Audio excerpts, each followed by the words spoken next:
वलगाव ग्रामपंचायत हद्दीत अतिक्रमणाचा प्रश्न पुन्हा एकदा ऐरणीवर आला असून ग्रामपंचायत कार्यालयाच्या मागील जागेवर टप्प्याटप्प्याने अतिक्रमण होत असल्याचा गंभीर आरोप ग्रामस्थांकडून केला जात आहे। विशेष म्हणजे काही दिवसांपूर्वीच नव्या ग्रामपंचायत इमारतीसाठी येथील अतिक्रमण हटविण्याची कारवाई करण्यात आली होती। मात्र त्यानंतर पुन्हा त्याच परिसरात गायीच्या गोठ्यांच्या नावाखाली जागा बळकटण्याचे प्रकार सुरू असल्याची चर्चा गावात रंगली आहे।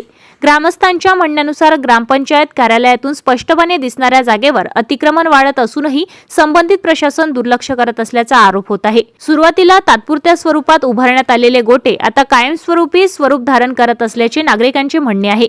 यामुळे ग्रामपंचायतीच्या मालकीच्या जागेचे संरक्षण कोण करणार असा सवाल उपस्थित केला जात आहे। काही नागरिकांनी या प्रकरणात तातडीने पाहणी करून संबंधितांवर कारवाई करण्याची मागणी केली आहे। ग्रामपंचायत प्रशासनाने वेळेत कठोर भूमिका घेतली नाही तर भविष्यात अतिक्रमणाचा प्रश्न आणखी गंभीर होण्याची भीती व्यक्त केली जात आहे।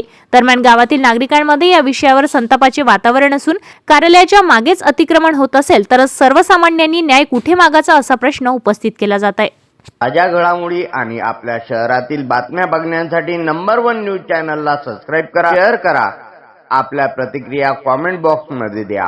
आपल्या बातम्या नंबर 1 न्यूज चॅनलवर बघण्यासाठी 99 21 58 96 63 या व्हॉट्सअपवर मेसेज करा।